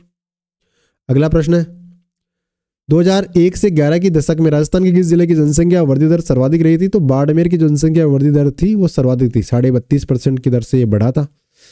अगला प्रश्न, निम्नलिखित में से कौन सी संरचना तालाब का छोटा रूप है? यानी बड़ा तो तालाब, और तालाब जैसी संरचना का छोटे आकार के तो उसे हम क्या कहते हैं? नाडी कहते हैं। आपके आसपास जो ग्रामीण परिवेश है, इस बच्चे को शायद पता नहीं, खड़ी इन्होंने लगाया, ये गलत है। नाडी इसका राइट आंसर है। नाडी तालाब जैसा ही होता है, लेकिन वो थोड़ी छोटी होती है, तालाब थोड़ा बड़ा होता है। निम्नलिखित में से कौन सा कथन राजस्थान के विश्व मानचित्र की स्थिति दर्शाता है? तो देखो, जो कर्क रेखा है वो राजस्थान के दक्षिणी भाग से होकर गुजरती है, बिल्कुल सत्य है। और हमें सही आइडेंटिफाई करना था, पहले से निकल मिल गया, तो ये हमारा आंसर हो गया। महाराजा सूरजमल राजस्थान ने कौन सा शहर बसाया था? तो महाराजा सूरजमल उन्होंने कौन सा शहर बसाया? भरतपुर। तो भरतपुर को किसने बसाया? महाराजा सूरजमल ने बसाया था। राजस्थान की किस नदी पर मेजा बांध बनाया गया? तो जो भिलवाड़ा में कोठारी नदी है वहां पे मेजा बांध बनाया गया। कोठारी नदी भिलवाड़ा पे मेजा बांध बनाया गया। अगला प्रश्न, राजस्थान की सबसे बड़ी खारे पानी की झील कौन सी है? तो राजस्थान की सबसे बड़ी खारे पानी की झील सांबर झील है। और अगर लेगून झील को छोड़ दे तो पूरे भारत की सबसे बड़ी झील यही है। लेगून झील वो होती है जो समुद्र के किनारे होती है, समुद्र से कनेक्टेड होती है। तो सबसे बड़ी समुद्र से लेगून झील नहीं, सबसे बड़ी झील सांबर झील ही है। राजस्थान की सबसे बड़ी, भारत की सबसे बड़ी है। राजस्थान की कौन सी नदी वैदिक और पुराण काल से संबंधित है? यानी राजस्थान की कौन सी नदी जो वैदिक नदी कहते हैं? तो जो सरस्वती द्रस्वती की नदी कहते हैं, जैसे गंगा नदी भी कह सकते हैं, ये इसका उल्लेख किसमें मिलता है? वेदों और पुराणों में मिलता है, बिल्कुल मिलता है। पर्यावरण संरक्षण के लिए चलाया गया खेजड़ी आंदोलन राजस्थान के कौन से राज्य से संबंधित था? तो ये तो बहुत आसान है, राजस्थान से। राजस्थान के विद्यार्थियों से ऐसा प्रश्न कर रहे हैं तो ये राजस्थान के जिला पूछना चाहिए था, वो भी थोड़ा बहुत ही था, जोधपुर। आनुवांशिकी के जनक तो मेंडल को, मेंडल आनुवांशिकी का जनक है। कौन सा श्वसन तंत्र का भाग नहीं है? मानव श्वसन तंत्र का भाग नहीं है तो देखो, कूपिकाएं होती है, कंठ होता है, श्वसनी होती है, श्वसन तंत्र का भाग है, लेकिन मेडुला नहीं होता।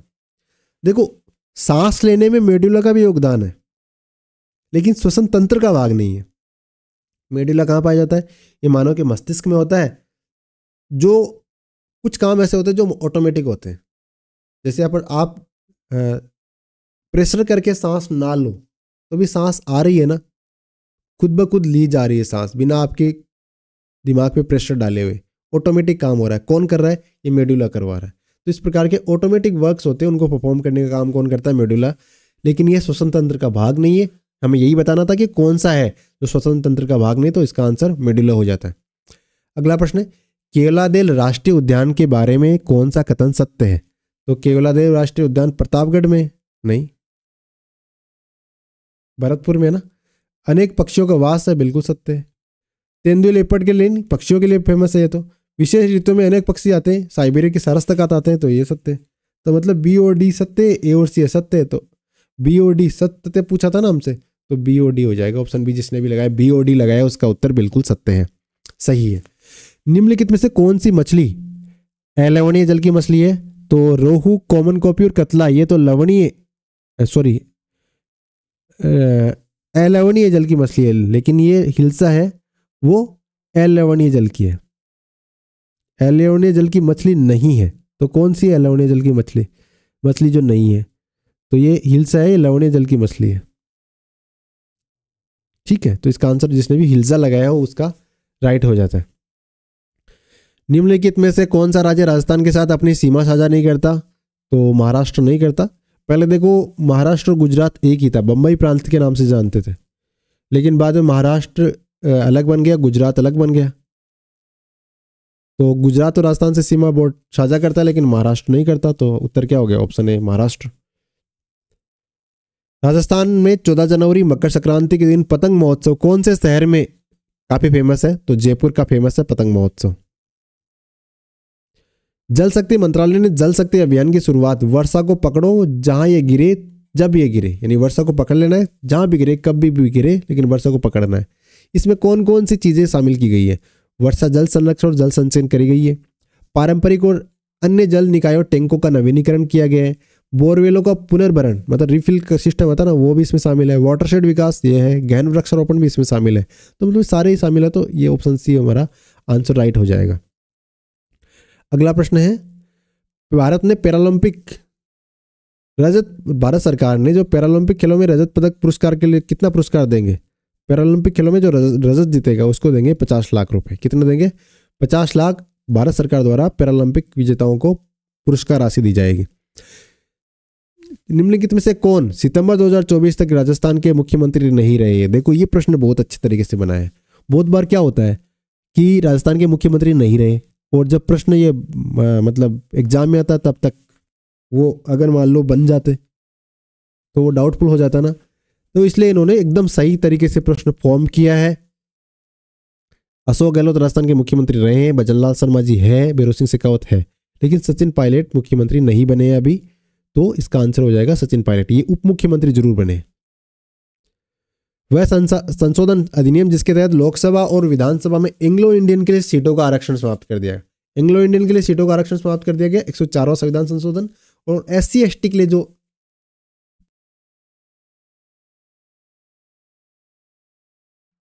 आरक्षण है उसे आगे 10 साल के लिए बढ़ा दिया गया। तो 104वां संविधान संशोधन एंग्लो इंडियन के आरक्षण को समाप्त करता है। दो संख्याओं के औसत और उनमें से एक संख्या का अनुपात 2:3 है, यानी दो संख्याएं हैं, उनका औसत कितना है? मान लो औसत तो कितना, अब 2:3 अनुपात, यानी संख्याओं का औसत तो है 2 और दूसरी संख्या है 3। मान लो वो संख्या है A और B, तो B तो है 3 और ए प्लस बी का औसत कितना है? 2। ठीक है, तो ए प्लस बी का मतलब अगर हम ए की जगह ए रखें, बी की जगह बी का पॉइंट रखें, बट्टा 2 करें और बराबर 2 कर दे तो क्या हो जाएगा? अगर हम 2 को उधर लेके जाएंगे तो क्या हो जाएगा? 4 हो जाएगा। और a प्लस 3 कितने हो गए? 4। तो मतलब a का मतलब कितना हो गया? 1। तो कह रहा है कि बड़ी संख्या और छोटी संख्या का अनुपात। अब हमें पता चल गया कि एक संख्या 1 है, एक संख्या 3 है। बड़ी संख्या पहले आएगी तो 3, छोटी संख्या बाद में आएगी तो 1, 3 1, तो यह हमारा आंसर हो जाएगा। तो इस प्रकार से इसको अगर आसानी से थोड़ा सा सिंप्लीफाई करके देखते हैं तो ये हमारा आंसर बन जाता है। अगला प्रश्न है a अनुपात b है, a अनुपात b बराबर b अनुपात c बराबर c अनुपात नहीं a अनुपात 6 यानी a बट्टा 6 इस प्रकार कह सकते हैं, बराबर b बट्टा 7 और c बट्टा 8। तो इस प्रकार में क्या होता है, जो abc इस प्रकार से अगर संख्या लिखी रहती है तो ये abc का क्या अनुपात होगा? वही अनुपात होगा जो इसमें दे रखा है, a 6 7 और 8। तो 6 7 8 के अनुपात में अब इसको सोल्व कर दो। 2a का मतलब कितना हो गया? 12 और 3b का मतलब हो गया 21 माइनस c का मतलब 8 और डिवाइड करना है b और c। 21 और 8 कितने हो गए? 29। अब 12 में से 8 के तो 4, 21 से 4 कितने हो गए? 25। 25 बटा 29।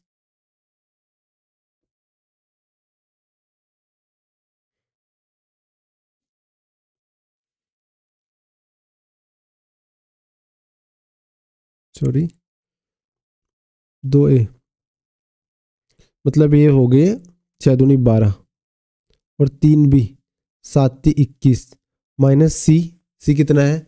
8। और फिर ये कह रहा है b और c को जोड़ना है तो 8 और 7 कितने होते हैं? 15। हाँ अब देखो 12 में से 8 के तो 4, 21 से 4 कितने हो गए? 25। 25 बटे कितने हो गए? 15। 25 बटे 15 कह दो, चाहे 5 बटा 3 कह दो, तो 5 बटा 3 हमारा आंसर हो जाएगा। पहले हमने जो कैलकुलेशन करी थी थोड़ी सी उसमें 29 कहीं तीनों को शायद ऐड कर दिया था, कुछ कर दिया था, लेकिन हमारा आंसर क्या हो गया? 5 बटा 3 हो गया। अगला प्रश्न, पशुओं में सेलुलोज का पाचन कहाँ होता है? तो पशुओं में सेलुलोज का पाचन होता है रुमेन में। किस कहाँ पे होता है? रुमेन। जिसने भी रुमेन लगाया उसका उत्तर बिल्कुल सही है। अगला प्रश्न है, दो संख्याओं का महत्तम समापवर्त्य क्या है यदि उनका लघुत्तम समापवर्त्य और महत्तम समापवर्त्य का 36 गुना है? तो जैसे मान लो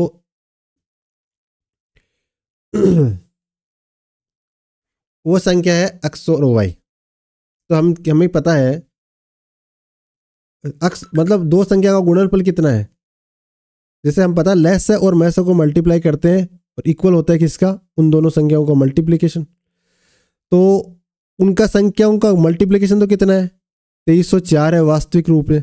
और लेस है मैसा का अनुपात कितना है? 36 और 1 का अनुपात है। इसको ऐसा कह सकते हैं 36x मल्टीप्लाई 1x, इस प्रकार से कह सकते हैं। तो 36x स्क्वायर इक्वल हो गया 2304, है ना। अब x स्क्वायर का मतलब क्या होगा? इसमें 36 का भाग दे दो,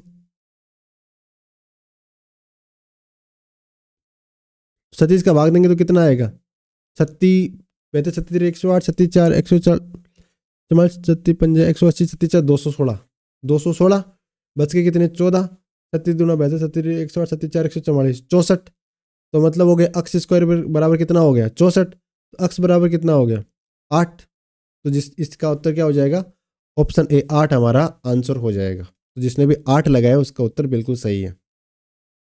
अगला प्रश्न, अंकित ने खरीदी 4 कमीजें और एक की रेट है 550। 2 पतलून खरीदी और एक पतलून यानी पैंट यानी एक की कीमत है 820। अब उसने टोटल कितनी वस्तुएं खरीदी? 6।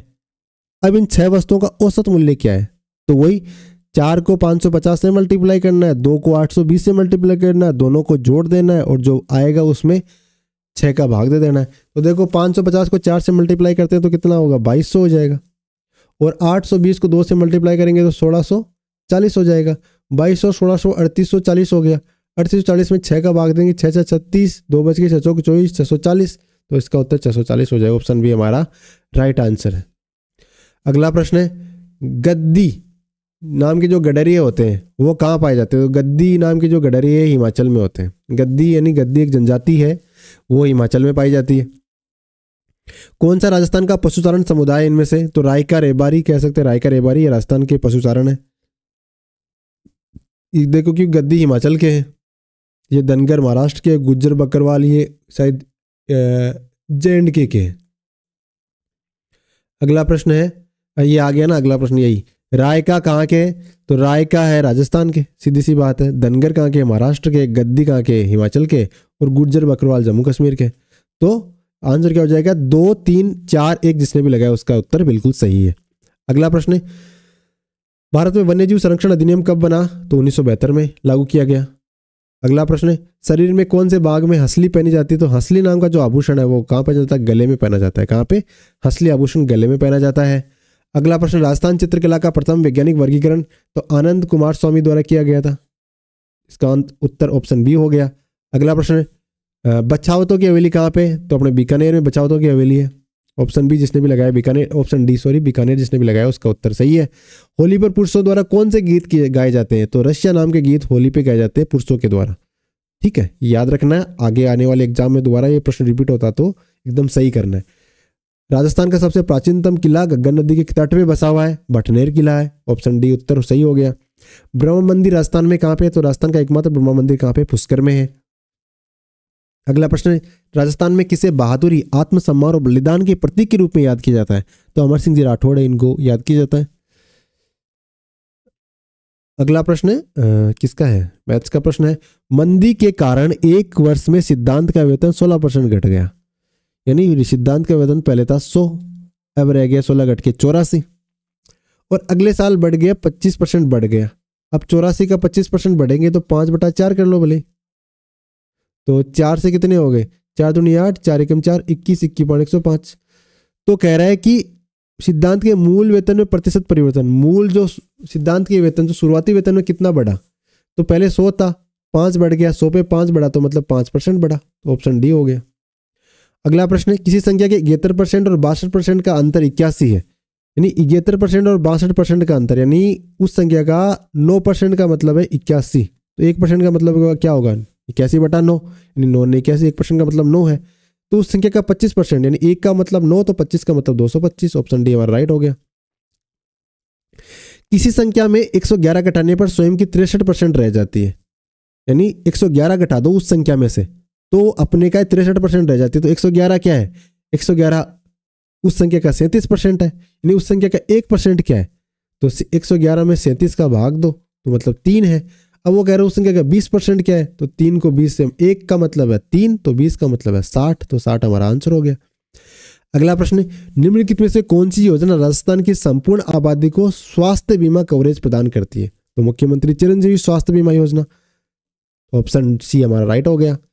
अगला प्रश्न है, राजस्थान में मुख्यमंत्री निःशुल्क बिजली योजना कितनी यूनिट फ्री? तो 100 unit free. Option D right. ग्रंथि जो मनुष्य के शरीर में हार्मोन के साथ एंजाइम का भी स्रावन करती है, हार्मोन भी स्रावित करती है, एंजाइम भी, और शर्करा को नियंत्रित भी रखती है। तो पेनक्रियाज कहते हैं, जिसे हम क्या कहते हैं? पेनक्रियाज। अगला प्रश्न है, हमें मिलाने हैं, मिलान करना है, करने का मतलब ग्रास नली की मांसपेशियों में विशेष गति, इसे क्या कहते हैं? इसमें क्रमाकुंचन कहते हैं। ग्रास नली की मांसपेशियों की जो विशेष गति होती है इसे क्रमाकुंचन कहते हैं। फिर छोटी आंत का पहला और सबसे छोटा भाग को क्या कहते हैं? तो ये हो गया ग्रहणी। छोटी आंत का पहला और सबसे छोटा भाग होता है ग्रहणी। आहार नाल का अंतिम सिरा, इसे क्या कहते हैं? आहार नाल का जो अंतिम सिरा होता है उसे मलाशय कहते हैं, और आहार नाल का जो मुंह के बाद आता है जस्ट, तो मुख गुहा कहते हैं उसे। तो जिसने भी 1, 3, 4 और 2 लगाया उसका राइट आंसर है। पुनर्चक्रण किया जा सकता है किसका? पूर्ण मतलब रिसाइकलिंग कहते हैं ना, रिसाइकलिंग। जैसे एक तो प्लास्टिक वगैरह का, लोहे का, इनका पुनर्चक्रण किया जा सकता है। तो धातु के डब्बों को कर सकते हैं, बिल्कुल कर सकते हैं, लेकिन चिकित्सा अपशिष्ट का नहीं, ये काफ़ी डेंजरस हो सकता है। रेडियोएक्टिव पदार्थ का नहीं, प्लास्टिक की बोतलों का बिल्कुल। तो मतलब 1 और डी, तो ए और डी है जिसमें भी है, ऑप्शन बी हमारा राइट आंसर हो जाता है। अगला प्रश्न है, शीत ऋतु में राजस्थान के कुछ भागों में भूमध्य सागरीय चक्रवातों से जो वर्षा होती है उसे क्या कहते हैं? मावट कहते हैं। प्रत्येक राजस्थानी को एकदम स्पष्ट पता है। कुक्कट में नस्ल सुधार के लिए संकर प्रजनन कार्यक्रम किन प्रचालों पर केंद्रित है? यानी संकर प्रजनन कार्यक्रम है, उसका क्या उद्देश्य है? चूजों की संख्या बढ़ाना, गुणवत्ता बढ़ाना बिल्कुल उद्देश्य है। तापमान के प्रति उनकी सहनशीलता को बढ़ाना बिल्कुल उद्देश्य है। उच्च देखभाल की आवश्यकता, ये उच्च देखभाल की आवश्यकता तो मतलब इसका रीजन नहीं हो सकता। अंडा देने वाले उनके आकार में वृद्धि, ये हो सकता है। तो ए बी और डी हमारा आंसर हो जाएगा। जिसने भी ए बी डी लगाया कुक्कड़ वाले प्रश्न में, उसका उत्तर बिल्कुल सही है। राजस्थान के कुछ मुख्य राष्ट्रीय उद्यान और अभ्यारण्य, सीता माता अभ्यारण्य है, केवलादेव है, रणथंभौर है। दूधवा कहाँ है? दूधवा तो एमपी यूपी में, सॉरी। तो इसका मतलब ये राजस्थान का नहीं है, बाकी तीनों है, तो ए बी सी हमारा आंसर हो जाता है। अगला प्रश्न है, राजस्थान के कौन से भाग में अधिकतम वर्षा होती है? तो बिल्कुल बात है, राजस्थान के साउदर्न पार्ट में, चाहे वो बंगाल की खाड़ी वाला मानसून हो या अरब सागर वाला मानसून हो, दक्षिणी भाग में तो वर्षा दोनों ही करते हैं। तो ऑप्शन बी यानी दक्षिणी राजस्थान हमारा आंसर सही हो गया। राजस्थान में एकमात्र नदी जो 12 महीने बहती है, तो राजस्थान की एक ही नदी जो 12 महीने बहती है वो कौन सी है? चंबल नदी। इसका उद्गम मध्य प्रदेश से होता है। अगला प्रश्न है, ये मैथमेटिक्स का प्रश्न है। एक कक्षा के 33 विद्यार्थियों का औसत वजन 35 किलोग्राम है। 33 विद्यार्थी, एवरेज वजन कितना है? 35, तो कुल वजन 33 गुना 35, ठीक है, यहां तक पढ़ लिया। यदि कक्षा अध्यापक और प्रधानाचार्य के वजन को भी जोड़ दिया जाए तो कितने बंदे हो गए? 35। और तो औसत वजन एक बढ़ जाता है। पहले औसत वजन कितना था? 35 था, अब कितना हो गया? 36 हो गया। अब देखो, अगर आप नॉर्मली प्रक्रिया क्या होगी? 33 को 35 से मल्टीप्लाई करो और 36 को 35 से मल्टीप्लाई करो, जो आए उसमें जो उनको घटा देना है और उसमें 2 का भाग दे देना, ये प्रक्रिया। लेकिन हमें स्पष्ट दिख रहा है कि यहाँ पे 35 33 से मल्टीप्लाई कर रहा है, यहाँ से 35 36 से मल्टीप्लाई कर रहा है, मतलब 3 एक्स्ट्रा मल्टीप्लाई कर रहा है 35। तो 35 कितने होते हैं? 105। और ये 2 लोगों का वजन है, लेकिन हमें इन दोनों का एवरेज वजन पूछा है, औसत वजन पूछा है, तो 2 का भाग देंगे तो कितना होगा? 105 में 2 5 10 और 2 दूनी 4, 2 5 10, 52। 52 का मतलब ऑप्शन बी हमारा राइट हो जाएगा। अगला प्रश्न है, यह भी अंतिम प्रश्न, मैथ्स का ही प्रश्न है। एक कक्षा के 40 विद्यार्थियों में 45% लड़कियां हैं। 45 का मतलब 45 90 गुना 180, मतलब 18 तो हो गई लड़कियां, और लड़के कितने हो गए? फिर 22 हो गए। लड़कों का औसत वजन 48, यानी 22 का औसत वजन कितना हो गया? 22 × 48। और लड़कियों का औसत वजन कितना हो गया? 43, तो मतलब 18 गुना 43। तो पूरी कक्षा का औसत वजन कितना हो गया? तो देखो, 48 गुना कितने होते हैं? 48 चौका 192, और 48 दूना 96, 96 में 19 जोड़ेंगे तो कितने होंगे? 106 और 116 नहीं 115, 1152, और 18 54 और 18 चौक 72 और 5 कितने हो गए? 77। और इसको जोड़ेंगे तो 4 2 6, 7 और 5 12, और 11 7 18 और 1 19, और इसमें भाग देंगे किसका? 40 का। तो 4 का भाग देंगे, 4 चौक 16, 3 बच के 4 7 28, और नहीं, कहीं मल्टीप्लिकेशन में गलती हुई है, बिल्कुल गलती हुई है भैया, फिर से देखते हैं। अंतिम प्रश्न में फिर से कैलकुलेशन मिस्टेक कर रहे हैं अपन। बड़े बड़े शहरों में छोटी छोटी बातें होती रहती है। हाँ, लड़कियां कितनी है? 18, लड़के 22। लड़कों का औसत वजन कितना है? 48 गुना 22, और लड़कियों का औसत वजन कितना है? 43 गुना 18। पूरी कक्षा का औसत वजन निकालना है हमें, तो 22 तो 22 100, 22 196, 48 से मल्टीप्लाई करते हैं ना, 192 हो गए। नहीं, 48 दूना, सॉरी, 48 दूना 96 होते हैं, 48 दूना 96 और 9 कितने हो गए? 105 हो गए ना, 1056, और 18 54, 18 चौक 72 और 7 72 और 5 77, 6 4 10, और 7 और 5 12, 1 13, 7 10 17 और 1 18, 1830। 1830 में भाग किसका देंगे? 40 का, तो 4 से कट गए, 4 चौक 16, बच गए 2, उतारा 3, तो 4 पंजा 20, बच गए 3, 428, 4 पंजा 20, तो 45.75 आ गया ना। इसका मतलब ऑप्शन भी हमारा राइट हो जाता है। बाकी आपको चैनल को सब्सक्राइब कर लेना है। अगर आपको हमारी आंसर की, क्योंकि आंसर की बता रहे हैं, बहुत ज़्यादा डिस्कशन नहीं कर रहे हैं, तो अगर आप में से कुछ विद्यार्थी है जो सेकेंड ग्रेड के लिए तैयारी कर रहे हैं, रीट के लिए तैयारी कर रहे हैं, तो हमारे चैनल को जरूर सब्सक्राइब कर लें। हम आपको वो कंटेंट देंगे जो आपको परीक्षा में सफलता दिलाएगा। बड़ी बड़ी बातें करना एक अलग बात है, पास वही होते हैं जो अच्छी स्टडी करते हैं, कंटेंट देखते हैं, कंटेंट पढ़ते हैं, क्योंकि एग्जाम तो वास्ट होता है। उसमें वही सिकवाल वाली की, अभी ये आज के पेपर को देख लो, अगर आप सिकवाल की मानचित्रावली आपने ढंग से पढ़ी है ना, तो आपका पेपर आसानी से अच्छा बन गया। बाकी राजस्थान जीके वाले पोर्शन की बात कर रहा हूँ। अब बहुत सारे लोग दावे करेंगे हमारे से आ गया है, वो आ गया, वो आप अच्छी तरह से समझते हो क्योंकि आप बच्चे हो नहीं, समझदार हो। तो आप चैनल को सब्सक्राइब कर लो, Mulan academy. Thank you, all the best.